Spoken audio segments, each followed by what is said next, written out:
being easygoing. Are you an easygoing person? Do you say yes to everything? La la la la la. This is great. I think I'm a bit like that. You are But, easygoing. well, yeah, kind of. But I think over the years, I'm sort of learning to not be that easygoing and to be a little bit more assertive in deciding what I want. Assertive is a good word, and that's what we're Yes. going to be chatting about in this week's episode of Get Real with the English Sisters. Mind, health, anxiety. So everything to do with the mind, with your health, and hopefully helping you with your anxiety. Yes, it's just about daily life, isn't Daily it? life, Yeah, things that happen every things day. that come up during the day. Little things. And today I was thinking about that, being easygoing. What is the price that we pay for being too easygoing? Yeah. And what do we mean by easygoing? Because I think everybody loves to be around somebody that's easygoing because they're easy. They're like they easy. say yes to everything. Well, okay. should we go to what restaurant should we go to? Is that one okay? Should we go to that one? And yeah, sure, that's fine. That's fine. That's fine. There's no objections. I wonder if sometimes if you're too easygoing, you compromise on what you really want, and people take you down where they want to go. Well, they definitely take you down well, I don't know if it's down, but they'll take you on that path. It's not necessarily down, but it could be on a different path. Sometimes I think it's actually really good when you're easygoing because it means you're not so fixed in your ways. And so you're sort of more open to, should we go to, do you want to go and see that play or that thing or whatever it is? And you go. Because you kind of not really set in your ways, but I don't know. I think there is a price. Does it take you down that price? Because sometimes you might think, well, I had a Chinese yesterday or whatever it is, Indian cuisine yesterday. Yeah. And I had Chinese cuisine or I had Korean or whatever it is, or pizza. And today I want to just stay home. But then you still go because you're easygoing. And the group of people home, and friends, think, they want to go. I wish I hadn't gone out. I mean, we have spoken about this before because maybe you had financial reasons to not want to go out because you were saving or something. Yeah. Does it compromise? Does it make you compromise being easygoing on your, on where you want to be and where you want to go? I think it kind of does. I think you have to fight for what you want, really. And I mean, the word fight might seem rather litigious, but talking about fighting a lot in this 2025. I don't know. Yes, it's not a typical word I would actually use. No. Fight. What I mean is, you have to be more assertive for what you want. I think, and speak up. Speak up. So if you are in a group of friends and you find that you're always following what they want to do, and I mean, I remember I used to do that a lot more when I was younger. When I used to be an air hostess and I used to fly around, there was always somebody that had a really strong opinion, especially about where we should go out in the evening. So there's 16 colleagues or something, and then we were a whole great, big group of people. And everyone would always say, no, I want to go and have the steak and I want to go there. And I used to just think, oh, well, I don't really care where I want to go to. But I did end up a few times eating out and being really tired and thinking, why on earth am I doing this? And I think that's something that you learn over the years. It comes naturally. And now, for example, I wouldn't do that anymore. I would definitely no. Staying home. Well, already towards the end, when I stopped, when I was almost finished with my flying career, I just used to say no, thanks. I know what I want now. I won't go out because tomorrow I won't be able to work properly, or I won't be able to. I just don't want to eat that kind of food. I'm too tired, basically. Used to feel exhausted half the time. Yeah, and sometimes I think it can be like at work as well. You compromise on things that you might want to do. Also with your career, say if your boss or your manager's saying, come and do this, and then you're thinking, well, really, I wanted to do this other thing today. Definitely at work. At work, being easygoing is great for a boss who can literally boss you around. But then when they see you, that you have your opinions and you aren't that easygoing, I think there's more respect there in the end. You know, they do respect you People more. do seem to respect assertiveness, don't they? Yes. Even though they might, in the end, they might think, oh, they're not that willing to do what I want. But in the end, they do respect it more, I think. They definitely respect it more. They know they're not going to, I won't bother with that one there. Yeah. I'll go and ask that other person to do it because, they have their agenda and I know they're not going to like it. So I think that in a way, if you do have, if you respect what you want to do, you're going to get... I think if you respect your own opinions. Yeah. Sometimes you might really not be bothered and say, all right, I'm really not bothered. And that person over there seems to be really bothered about where we're going. And so... Yeah, but I think it's if sometimes you don't know where you're going, you won't get there. No, but I'm just going back to the restaurant thing. Sometimes the thing is just it's just nothing it's really. An example in life how you can be led to go to places where you don't really want to end up in. Yeah, I guess so. You're right. Yeah. It's like a metaphor for other things, isn't it, in life? Because it can be in love relationships as well. You could be always the one to be compromising, and always be justifying your partner, yes, for the only reason that you are so easygoing and you've always just thought, well, okay, never mind, kind of thing. Exactly. But then afterwards, in the long term, resentment builds up and bad habits are created in the relationship, aren't they? It's best to catch it if you do have that kind of personality that you do think, oh, I am really easygoing, then, yes, advantages and disadvantages, but become aware of it. That's for sure. Because there could be really good things, like what you were saying. You're flexible, you're willing to try new things. You haven't got limiting beliefs about certain things that, oh, no, I can't do that. I'm not doing that. I'm not good at that. You might think, oh, yeah, I'll give it a try. I'll give it a try, yeah. I'll give it a try. I'll go. But then there might be other things. And you can discover things that are amazing. But then there'll be other things. Like, for instance, I know that in my whole life, I'm never going to go on a Ferris wheel. Right. At the fair. A Ferris wheel. No, I say no to that because there's no need for me to experience that. I know I'm terrified. I do not need to overcome this fear. No.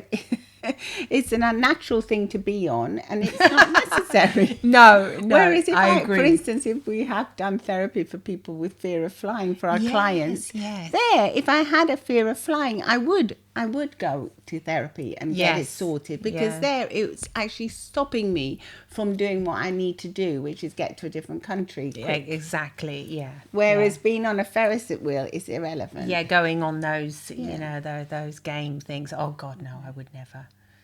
I mean, I went on one once with my kids when they were like... roller coasters are worse. 13 or something. I can't remember why. Oh, because we went to Disney World and, it was come on, this is nothing. You can certainly do this. I mean, it wasn't even really, to tell you the truth. I don't even think it was supposed to be that scary.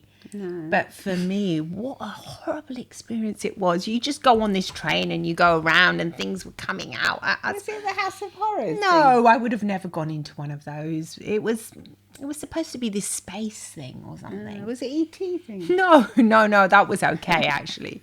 The E.T. thing, I think he came out of a little basket. You see him on this little wheel. Yeah, that would be cute. That was okay. No, it was not the E.T. thing. It was something else. And I just remember thinking, God, why?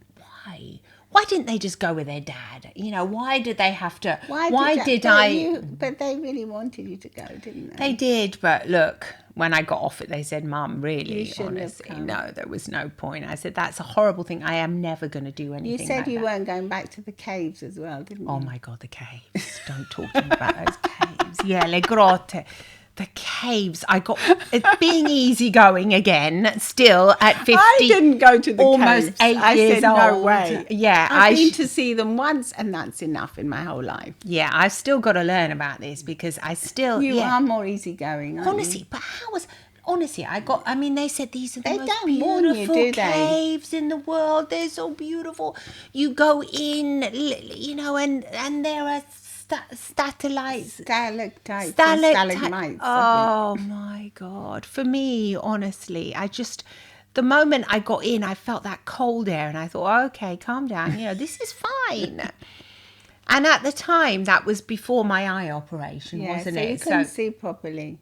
I think I needed glasses, but I couldn't see properly, so it was very. You had cataracts. I had cataracts, and yeah. Anyway, that's. But even if you didn't, because I can't see that great since I had the retina. Yeah, I mean, we've been a bit unlucky with our eyes anyway. I mean, this is just stuff that happens to everybody. But yeah, I mean, cataracts. I mean, I didn't think I got them when you were really young. It was unusual. Yeah, I think it's due to that medication. Yeah. Anyway, whatever it was, I couldn't see that well, so I was scared. And then, oh my God, everyone else was so cool. They were just walking along. Come on, these weren't like caves that were big. It was a small cave, and you had to go down really steep, narrow corridors. And you're not even claustrophobic, are you? You're just scared you were going to fall. It would, and it was closed, so I did feel like claustrophobic because I couldn't see. I remember grabbing hold of what I thought was my husband's in front of me of his coat, and it was this other guy's coat. And then I said, I'm so sorry. I'm not enjoying this. And he said, well, don't worry, because my wife's not enjoying it either. She's just behind you. I think we're only going to do the 30 minutes because there was an option like 30 or 40-minute tour. Otherwise, you could go ahead and go down even further. When I saw those tiny... I mean, they were slippery as well. It was like there was water. It's not safe, is it? They don't warn you if you have problems with your eyesight. Eyesight, or if you're claustrophobic. To be fair, Jojo, my husband, he said I did think it was going to be more like those really touristic. Big. No, like touristic. Yeah, there are big caves where they've got like all barriers, and you can hold on to things. But I went to those really big caves once, and I didn't enjoy it either. Yeah, because it's very tricky. It's very dark, and then they have little steps that you have to go down to, and like little bridges you have to go across. Bridges, yeah, with that are really flimsy. Yeah, and there was water like below, and I thought, gosh, everyone was taking pictures, and then I thought, God, your phone could fall, and honestly, yeah, I'm supposed to be an anxiety expert. Honestly, I thought. I did. I kept my cool and everything, but I was just focusing on getting out. When we you actually thought this is actually dangerous, and I mean it's not for me. I thought it's not for people, and they don't warn you that you would need proper clothing on. You need like trekking shorts on. No, I think trekking shoes on. You need like trainers. They did say they wanted trainers. Actually, they did. Yeah, I think I did have trainers on. But it wasn't just the trainers, it was the whole experience. But anyway, yes, that's to go back to the point. I would never, I said that's the last time I'm going into one of those caves. Yeah. Never again. It was because my son and his girlfriend loves the caves, and we were on this trip all together. Let's all go and enjoy this experience. But... A jolly holiday kind of thing. Yeah, obviously you feel like a bit of a freak, and you say, no, I'll just wait outside. And I thought just waiting outside for a whole hour's all thing in the end. Yeah. But yeah, and everyone came out all super happy. Wow. They took, I think, I don't know if they were actually allowed to take pictures, but I think some people, they did take pictures. Yeah, my son took loads of pictures. But everyone thought it was beautiful. Obviously it was beautiful, but not my kind of beautiful, that's for sure. Yeah. For me, it was a horrific experience. I will never do that again. No. I thought, no, I'd be dragged in there, my form of torture to be going back in there. I do not want to go underground, at all. No. Just leave me above. I thought, leave me. Don't put me down in there. I don't, Not for me. But I can. Do you think you could go like in the Channel Tunnel? The one that goes under the channel, under the water. You don't even realise you're doing that. Because you're like a tunnel. It's like if you're on the tube. Exactly. Yeah. You wouldn't have a problem with that. I don't think so. It's a bit weird, but I would do that. Well, I haven't even thought about that. But obviously you're from Paris to London. Yeah. Well, what is it? Like a train? It's a train. You go underground. Under the water, though. But only because you have to think about it under the water. Because if you didn't know, you wouldn't know you were going underwater. They would just think it was a really long tunnel. When we go through the mountains, like when we went up north, you go through the mountains. In the car, you're driving. Yeah, you can. Yeah. that's different. Here I actually had to walk on my own 2 feet, sort of Yeah. walking and oh yeah, that was it as well, because I was actually touching these precious, you know, Stalactites. stalactites. Don't say that one. No, because I was, Because you're going to fall because over. I was literally going to fall over, and they were like wet, and then the guide was, no, sorry. I go, oh my God, you're not. So where do you hold on to? That's why in the end I was holding no on. proper things to hold on, no guardrail. It's ridiculous, really. was There's no really- safety involved. I was, no, you can't touch them. I thought, okay, you I can't think touch them. now I can't people, see. I mean, we went once as well. I remember going to see a castle. This was only 2 years ago. Yeah, so no, don't but say I remember- nowadays. It's not like it was in the past history, like in 1930s. Same, but nowadays sometimes they're like too fickle with these things. They don't have proper signs saying, please be careful. If you suffer from a phobia, do not go in. If you're Brava. claustrophobic, Yeah. do not go in. You would think it'd be obvious, wouldn't it? If you're really, because come on, if you're It's claustrophobic. not obvious because when I went to see, I would never go We went if to I see a mean- castle once, and I thought there should have been a warning here. Right, yeah. As me, as a hypnotherapist and Yes, someone that helps people yes. deal with phobias, if you go to see a castle and you think, I'm just going to go and see a lovely castle, it's just normal, and then to get from one bit to the castle to the next, there's a really narrow corridor, really high up. Oh, I'd with be a scared of that as really well. low wall where you could easily fall over and go into a massive, You're kidding. yeah, like a cliff thing. So, and that was just for And I tourists, had normal. to, just to be a normal tourist to go around, and I had to go through this. And I'm not even that particularly scared of heights because I don't like them much. But like I've been on ski lifts, I've been on, and I'm fine. So it's not like I've got this real. But when I feel as if something's just unsafe, or like unsafe, because I was thinking small children here, this is super unsafe for them, and they just thought it was normal. They just thought it was normal. Where and was this I said castle? at the In beginning, Edinburgh? no, in Italy. In Italy. Yeah. We're giving Around Italy. Siena somewhere. You be careful. There was no warning, and I was thinking, really, there should have been a warning here saying, please, if you're afraid of heights, please do not come, do not go on this tour. Yeah. It wasn't even a tour, you had to go by yourself. I mean, I do And remember, I had like, to hold on to my husband. I was terrified. yeah, that's it. And try not to look, because Try it was not- horrific. God, you poor thing. No, I wouldn't have. Yeah, but then you're actually on the tour, so there's no way back, is there? It's a bit like that at the Vatican as well. I remember when you go up the steps, because I thought, okay, going up the steps, that's fine. You just go up the steps. That's until scary the top. as well, isn't it? But there is a balcony to get to the further bit that you have to go along. That's actually right at the top, and it hasn't got a very high railing, and it's really narrow, and it's Isn't that- inside the Vatican. Gosh. And yeah. I remember my sister-in-law she's very afraid of heights much more than I am, and she was absolutely terrified. She practically wanted to go crawling along it. Oh, crawling. Yes, I understand that. And yeah. it was really awful for her. In the end, we had to help her, but it was terrible. I managed to do it, but I didn't like it. But it was Yeah. pretty. I would never go up there again now. No. I mean, So I'm there, actually that's scared why of I think heights they again. I think they should have warnings. Please, if you Yeah. are afraid of heights, please note there is this part of the journey is where you're not just in a turret walking up steps, which you think okay, and then you've got the lovely balcony at the top, which is beautiful. No. You have to go along this little internal balcony. That's really Yeah. just a fine. Sometimes guardrail. they also have these like tiny spiral staircases, which are pretty creepy, Yeah. that take you all the way Yeah, to the they top, and they do. got holes in them, haven't they? Yeah, instead? some of them have and got- they could. I mean, we're supposed to be anxiety. We are anxiety, but what we're No, trying what to. we're saying, if you do have anxiety about these things, avoid them. Just say, no, I'm not know- easygoing here. I'm not going up. Yeah, they're not And a there will be necessity. a lot of group pressure if you're in a group to say, Yes. come on, it'll be okay. No. it's I not do okay. actually remember that before I went into these caves, there was a group pressure. My Yeah. son, his girlfriend, my husband. Oh, they're beautiful.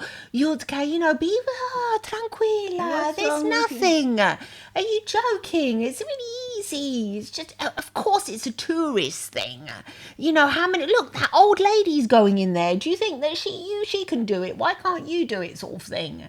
And I was beginning to feel like some kind of I thought, what's wrong with me? Of course I can do it. Do I want to do it? That's a different question. And what kind of experience did I go through? And compared to other people that came out smiling.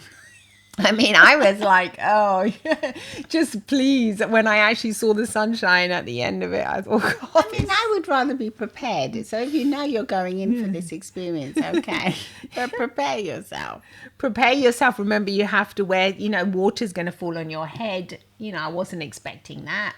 No. Like the water the drops keep on falling, quite big drops as well. So you need a hood, and it's very cold. Oh, it's so cold and damp.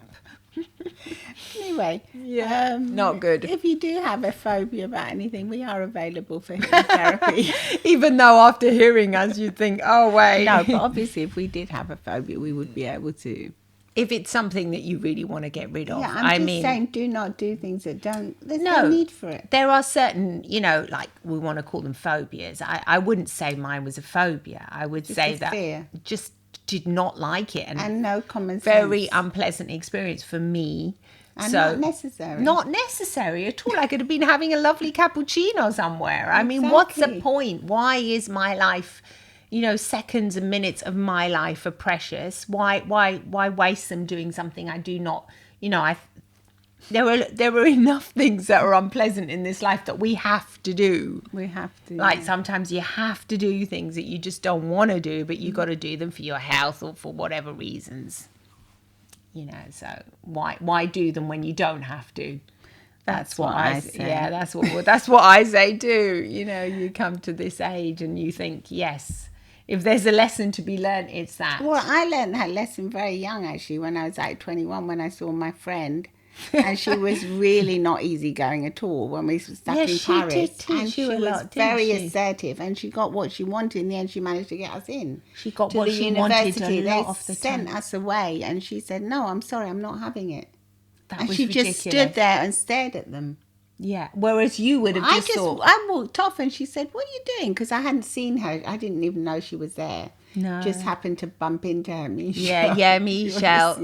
Yeah. We've lost touch now, but she taught me so much. She did, didn't she? I remember you telling me. So assertive. She said, "Where are you going?" I said, "They say we're not enrolled here. We can't come." And she said, "What are you talking about? The Bristol University said we were enrolled." And she said, "No, I'm not having this." And she went back and then she just stared and she said, both of us. So there you go. So being easygoing like you were that was not good for you. No. And she certainly knew what she wanted. She thought assertive and she said, "I'm not going to be easygoing. I'm not taking no for an answer." Exactly. And she got what she wanted. She got you both enrolled in the end. Did. There you go. She did. And I remember that was like it was like a light bulb moment for me because I realised, oh my goodness. There are people out there that stick up for themselves. There's people that actually stand up to people and say, "No, I'm not having it." Yeah, that was a shock because we were taught like authority, nice. Quiet, be polite, step away and don't cause a fuss. That was definitely. And plus being immigrant children, we sort of felt like, don't be seen too much. Like you're not like there's a kind of a vibe when you grow up in a family like that you kind of like. I don't know because our mum was so loud. But... She was loud, but at the same time, she didn't get the respect that another person. No. She was Spanish, and I could see it as a child. You kind of see how people would treat her. "Sorry, I can't understand you," and she would have to come on. She would, but maybe we compensated for that, seeing that she would like insist on things. Yes, we did the opposite. We would like if we had no for an answer, we just say okay. We didn't want to make a fuss, not be seen, too seen or be heard too much. Sort of like she was this Michelle let her go. She's so assertive, and she really taught me to like not be easygoing in certain situations. To really, put your foot down and say, "No, I'm not having it." It is, this can affect so many areas of your life, really. From like, even like silly, well, not silly, but like if a doctor gives you like their cell phone, for example, like I would always think, "Oh God, I'm not going to disturb this, this doctor. They're so busy. Why write to them if I've got something that I'm really worried about?"